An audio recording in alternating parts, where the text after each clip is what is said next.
Dan terakhir, para kiai-kiai yang saya tidak sependapat, saya tetap cinta saya kepada para kiai itu tetap. Tetapi mengenai beda pandang, saya punya prinsip yang keras. Ulama boleh jadi salah, tetapi haram berbohong dan membela kebohongan. Standby Gus, aku mau nyeruput kopi. Ya, siap. Betul.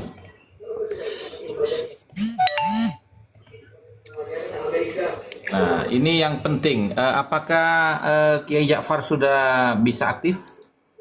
Kiai? Mohon maaf, Kiai. Kiai Ja'far. Kiai Ja'far. Belum ya?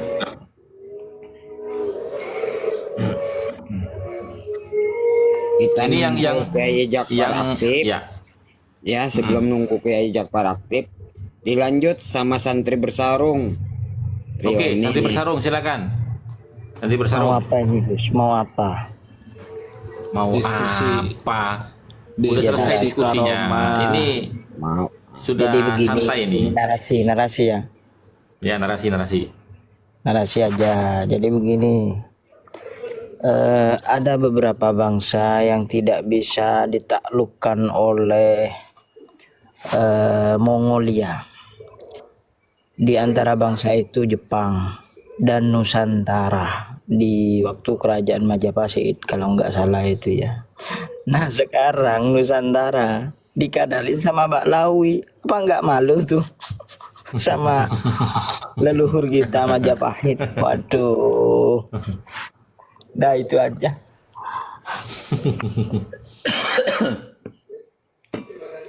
Santri bersarung ini mancing-mancing emosi orang ini. Tapi kelemahannya bukan karena generasinya kerajaan sebelum Majapahit itu Raden Wijaya ya, Singosari.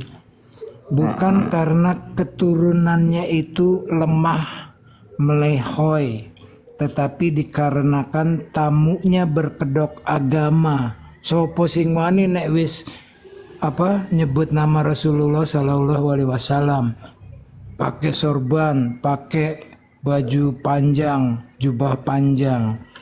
Nah, jadi yang salah ini tamunya menjual agama, kemudian tamunya tidak tahu diri, dihormati tapi ngelunjak. Nah, alhamdulillah hikmahnya kita sudah tersadar. Bahkan beberapa muhibin saya hitung di TikTok udah 11 apa 12 gitu. Dan itu rasanya gayeng, sama seperti saya mendengar orang yang dulu debat keras banget sama saya, penghina Allah, penghina Al-Quran, penghina Nabi, tiba-tiba mendapat hidayah menjadi mualaf. Sama muhibin yang sadar, nggak saya samakan ininya ya, hakikatnya, tapi rasa gembira saya tuh sama gitu. Ya Allah, saudara saya satu akidah, satu nusa, satu bangsa sudah kembali. Kalau Yaman kan bukan bangsa Indonesia, nggak pernah cinta sama kita punya tanah air. Lanjut Gus, standby. Ya, betul.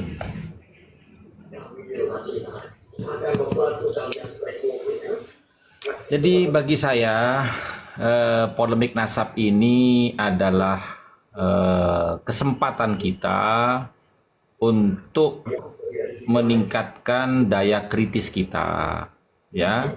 Karena apa? Karena saya rasa dan saya anggap Kiai Imad ini membuka pintu untuk memacu adrenalin generasi muda lebih aktif di dalam dunia literasi, ya, dari berbagai macam disiplin keilmuan, wabil khusus yang berkaitan dengan kedaulatan bangsa dan negara serta kemuliaan agama, ya. Dan ini kita perlu berbangga bahwasanya banyak generasi-generasi muda kita, ya, yang ikut bersuara di dalam polemik nasab ini dan ikut terbawa arus. Untuk apa? Untuk meneliti baik dari sisi akidahnya, dari sisi hukum syariatnya, dari sisi sejarahnya, dari sisi ilmu nasab terutama, gitu kan. Nah, ini insya Allah mudah-mudahan ya akan menumbuhkan ya generasi bangsa yang brilian, generasi bangsa yang intelektual, generasi bangsa yang memiliki daya kritis yang sangat luar biasa, ya, sehingga akan tercipta sebuah negara yang baldatun thayyibatun wa rabbun ghafur. Karena apa? Karena sekarang ini adalah zaman di mana bangsa Indonesia ini sedang mengokohkan pondasi-pondasi pengetahuannya, pondasi-pondasi keilmuannya. Karena apa? Karena sebuah bangsa yang besar itu adalah bangsa yang generasi mudanya itu adalah orang-orang yang berpikiran maju dan terdepan. Begitu teman-teman.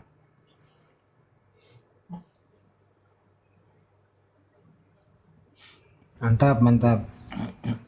Maksudnya enggak kalau kamu kibin? Santri Oke. bersarung. Kiai, Mas Lutfi. Kiai Mas Jafar. Lutfi. Mas Lutfi. Ya, Mas Lutfi, Mas Lutfi. Mas Lutfi. Keturun woi. Nggak ada turun. Nah, udah. Nyanyinya ada tuh, Gus. Kayaknya aktif tuh. Ya, Kiai Jafar. Halo, Kiai Jafar. Kayaknya beliau masih sibuk ini kayaknya.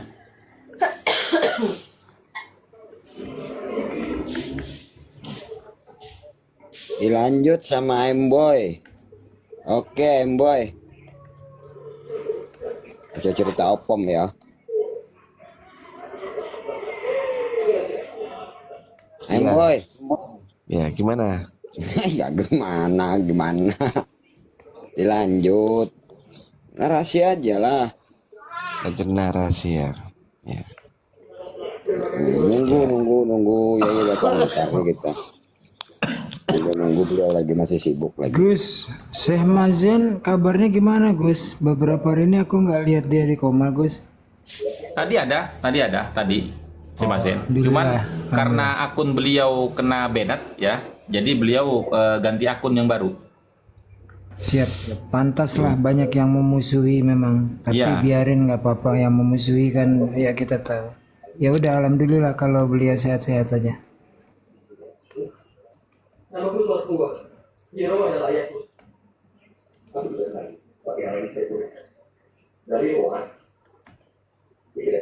Nih kita tanya gimana Gus Hasan?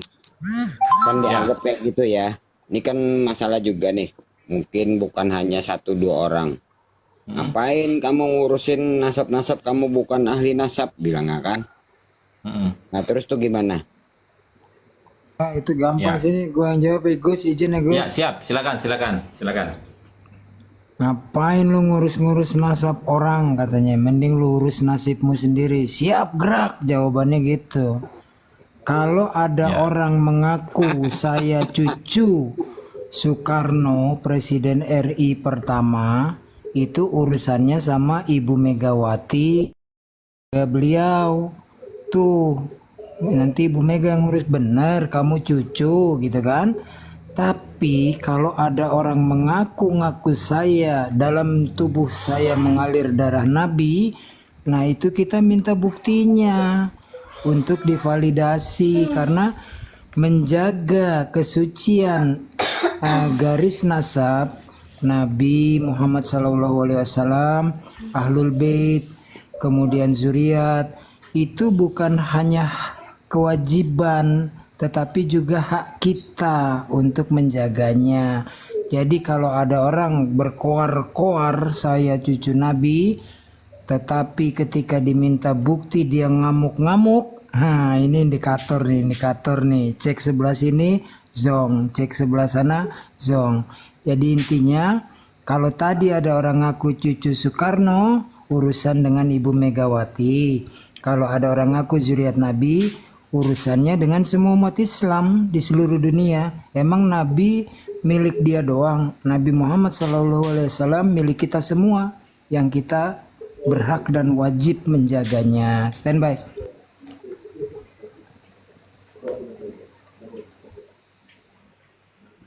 Luar biasa, luar biasa. Ini Guru Acong ini buat saya buka lagi 13 poin polemik nasab nih. Masya Allah. Kembali ke Dia tadi ya. pura-pura tuh Gus. Dia cuma dipegang-pegang doang, nggak pernah dibaca. Gue sampai apa? Gue pakai buat debat. Dia cuma dipegang-pegang doang Gus. Centil tuh Gus. Jewer Masya kupingnya Gus. Allah. Jadi kembali ke tadi ya teman-teman, tentang pengertian sanad keilmuan itu ya.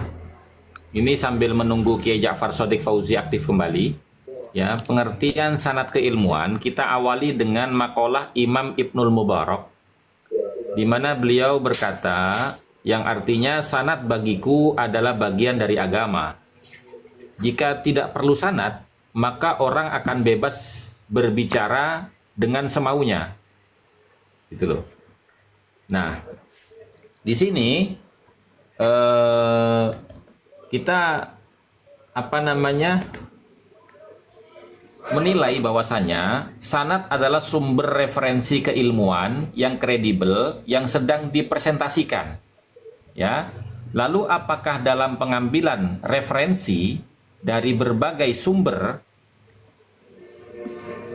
diharuskan bertemu langsung dengan penulisnya atau orang yang memiliki sanad berantai yang sampai kepada sang penulis yang akan dijadikan sumber pengambilan referensi dalam presentasinya? Sudah maklum ketika kita berdiskusi dalam sebuah forum resmi maupun bebas, kita sering mengutip makalah, fatwa, dan pandangan para ulama untuk mempresentasikan sesuatu dalam sebuah perbincangan diskusi dua arah. Dan tidak ada yang mengkritik dan mempersalahkan selama tidak menyalahi penempatan dan kedudukan makalah, fatwa, dan pandangan para ulama. Jadi yang perlu kita pertegas ini, pertanyaan tadi itu, lalu apakah dalam pengambilan referensi ya dari berbagai macam sumber diharuskan bertemu langsung dengan penulisnya atau orang yang memiliki sanad yang berantai sampai kepada sang penulis yang kita jadikan sumber pengambilan referensi dalam presentasinya, gitu loh.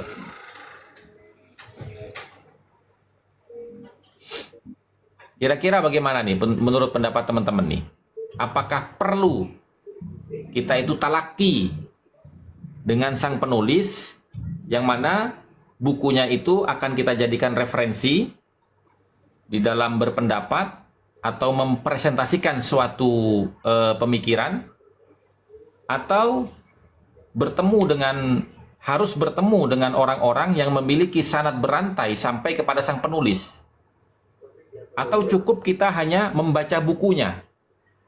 Yang penting kita tahu bagaimana penempatan dan kedudukan makalah, fatwa, dan pandangan para ulama dalam kitab tersebut yang akan kita jadikan sumber referensi. Nah, kira-kira bagaimana menurut teman-teman nih? Kalau menurut saya sih yang Itu apa, ketiga Gus? tadi. Kenapa? Kalau Talaki artinya Bertemu langsung, tatap muka.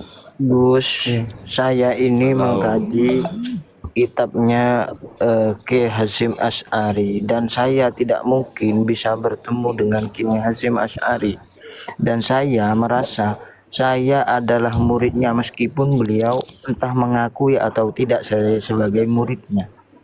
Itu saja kalau saya, Gus. Enggak, ini kan ada dua nih, satu ya. Apakah ya, kan gini, sanad adalah sumber referensi keilmuan yang kredibel yang sedang dipresentasikan. Lalu, apakah dalam pengambilan referensi dari berbagai sumber diharuskan bertemu langsung dengan penulisnya, atau orang yang memiliki sanad berantai yang sampai kepada sang penulis yang akan dijadikan sumber pengambilan referensi dalam presentasinya, gitu loh. Ya orang yang itu. saya analogikan ya. Ya, siap. Jadi ada dua hal. Yang pertama mengenai sumbernya atau mata airnya. Mata air ini kan mengalir terus, nggak Ya. boleh putus. Ya, Sampai di ujung saya minum air pengetahuan tersebut dengan catatan airnya mengalir mulus. Tidak ada yang merusak salurannya, tidak ada yang mengkontaminasinya, tidak ada yang kotak-katik. Nah, tentu itu kita Islam punya cara, metode, mekanisme. Bagaimana tadi disebut santri bersarung bahwa Hadratus Syekh Mbah Yai Hasyim Asy'ari adalah guru saya juga. Saya mendengar dari bapak, bapak dari kakek, kakek dari gurunya, terus sanatnya ini bersambung. Misalnya seperti itulah Gus. Jadi betapa pentingnya sumbernya, entah bahasa terminologi Arabnya apa, lalu bagaimana sanad itu mengalir, harus kredibel, harus seperti aslinya, jangan dikutak-katik. Standby. Ya. Kalau saya siap. yang tetap yang Monggo. kedua Gus, yang kedua juga harus memang bersanad. Saya pun ngaji risalah itu awalnya ya dari guru saya, yang guru saya ya dari gurunya, bersanad begitu. Oh iya, Sampai dua. Pertama dalil, harus ada dalil karena Islam itu agama dalil. Yang kedua, untuk mencapai ke dalil tersebut, sanatnya ini gimana? Kredibel nggak?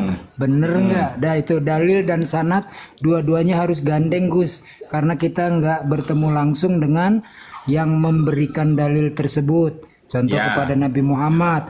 Kan Ya. kita melalui sanat-sanat tuh. Lanjut. ya. Ya, jadi pertanyaannya itu, apakah yang disebut bersanad itu harus bertemu langsung dengan si penulis atau orang-orang yang memiliki sanad berantai yang sampai kepada si penulis? Itu pertanyaannya. Jelas yang kedua, Gus. Yang memiliki sanad Kalau berantai. misalnya, ya kalau misalnya kita terpaut waktu yang jauh dari si penulis, misalnya saja ya kitab Sahih Bukhari ini, jelas kita tidak akan bertemu Imam Bukhari. Nah, disitulah sanad berantai itu penting, Gus, karena Bukan masalah kita bukan bicara penting dan tidak pentingnya sanad itu Bani Arsadi, tapi apakah diharuskan orang itu bertemu langsung dengan si penulis atau orang yang sanad keilmuannya itu bersambung secara berantai kepada si penulis yang kitabnya itu akan kita jadikan hujjah di dalam berargumentasi. Gitu. apakah kita diharuskan untuk bertemu si penulis? Nah, Iya. itu Izin menjawab. agak sulit, Gus. Iya, makanya itu kan saya nunggu Ki sulit. Ja'far ini. Makanya kalau menurut saya, kalau saya pribadi menanggapinya tuh, kalau kita bertemu langsung dengan si penulis sedangkan kita membutuhkan sesuatu seperti mengambil hujah ya, atau berargumen dengan mengutip makalah atau statement dari si penulis yang ada di dalam kitabnya. Nah, selama kita bisa memahami isi dari statement tersebut atau poin dari statement tersebut yang sesuai dengan argumentasi kita, ya bagi saya sih tidak masalah. Ya. yang itu Kalau permasalahannya waktu gimana Gus? Yang memberikan gimana? dalil sudah sedo, terus penulisnya mengambil dari karya-karya kitabnya, terus penulis yang pertama ini juga udah sedo. Nah, terus tapi yang ketiga melihat bahwa karya pertama oke, karya kedua oke, lalu dia meneruskan sanadnya itu. Dalam artian yang mendalilkan pertama udah nggak ada gimana? Kan nggak mungkin bertemu juga. Ya, makanya kan gini, saya kan memberikan dua opsi kan itu kan. Ya. Lalu apakah dalam pengambilan referensi dari berbagai sumber diharuskan bertemu langsung dengan penulisnya atau orang yang memiliki sanad berantai yang sampai kepada sang penulis yang akan dijadikan sumber pengambilan referensi dalam argumentasinya. Ya kalau idealnya sih misalnya Gus menulis kitab, aku mau mengambil, itu idealnya kan bertemu langsung. Tapi kalau ternyata sikonnya tidak bisa bertemu langsung, ya itu sanadnya harus ketat, kredibel, terpercaya, standby. Izin jawab. Kalau menurut saya sih selama kitab itu mutabarah dan orang itu memiliki ilmu alat yang memadai, jadi mengambil referensi tanpa bertemu dengan si penulis kitab itu tidak jadi masalah. Ya, standby. Ya, artinya kan dengan kalau kita hanya mengambil referensi atau mengutip itu untuk menguatkan argumentasi kita, karena kan kalau hanya menguatkan argumentasi kita itu saya rasa sih Gus ya, selama kita memahami statement atau makalah tersebut, ya bagi saya sih tidak harus bertemu dengan si penulis atau orang yang sanadnya bersambung kepada si penulis gitu.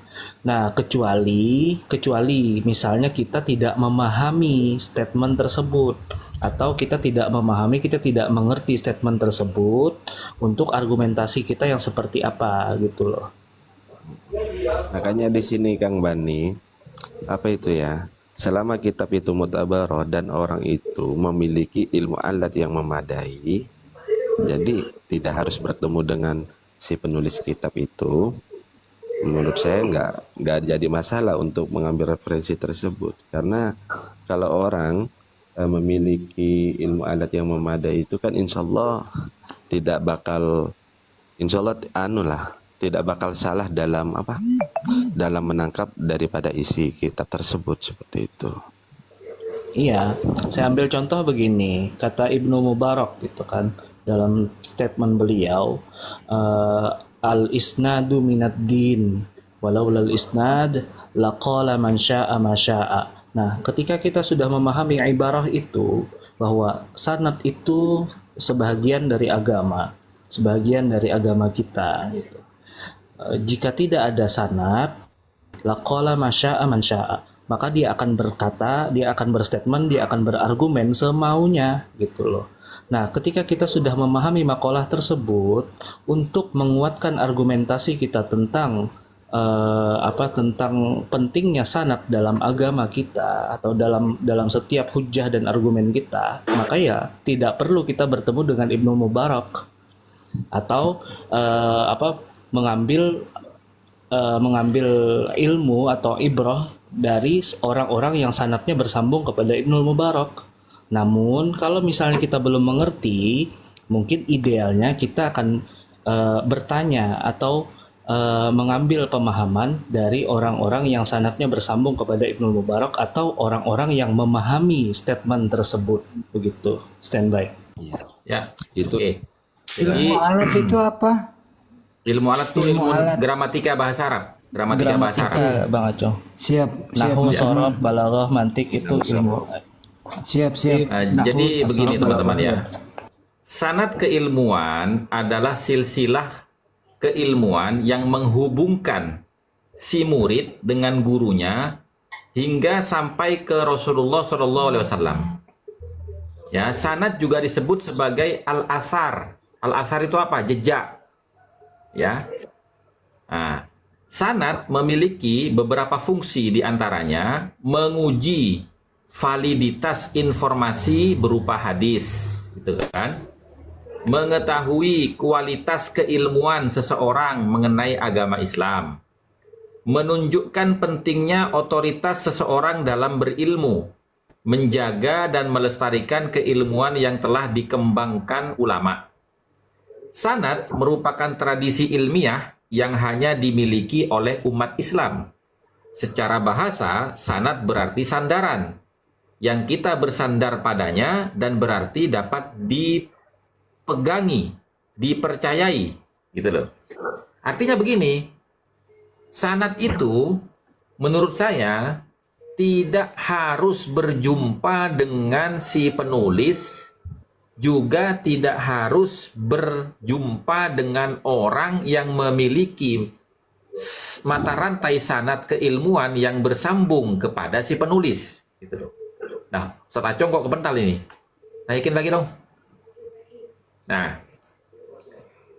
karena apa? Yang terpenting dari sanad itu, ketika kita mengambil satu referensi, itu sudah dikatakan kita bersanad, gitu loh. Sanad itu adalah sumber yang menjadi sandaran ketika kita berargumentasi, gitu loh. Nah, yang kita nilai itu adalah apakah representasi dari sumber yang kita jadikan sandaran itu sesuai atau tidak. Itu yang menjadi tolak ukurnya, gitu loh. Karena apa? Karena demi menjaga dan melestarikan keilmuan yang telah dikembangkan oleh ulama. Jangan sampai ya ajaran Kanjeng Nabi Muhammad SAW yang kemudian ya dilestarikan oleh para ulama salafun as-saleh sampai kepada ulama khalaf itu tidak berubah pemahamannya, peletakan dalilnya, dan status kedudukan daripada dalil tersebut. Itu yang terpenting.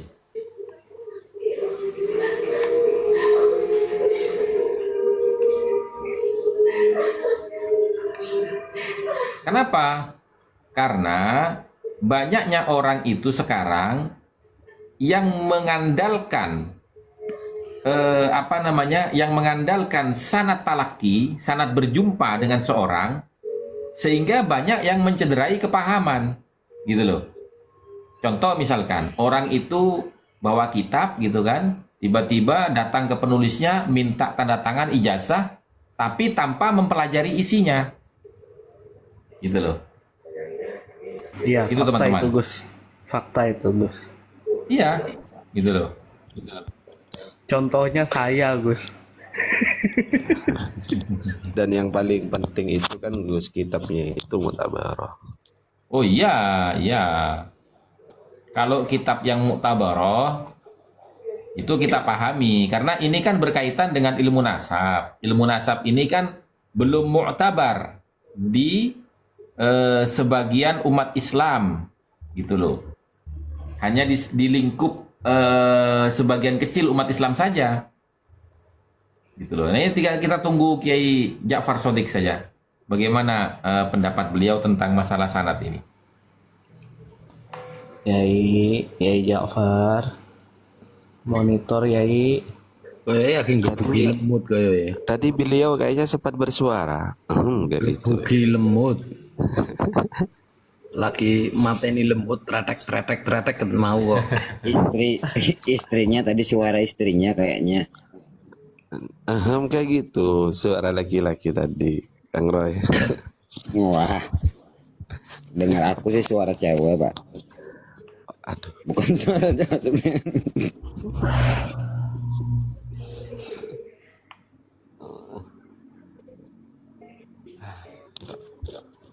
tapi beda ya Gus ya dengan belajar Al-Quran Gus ya.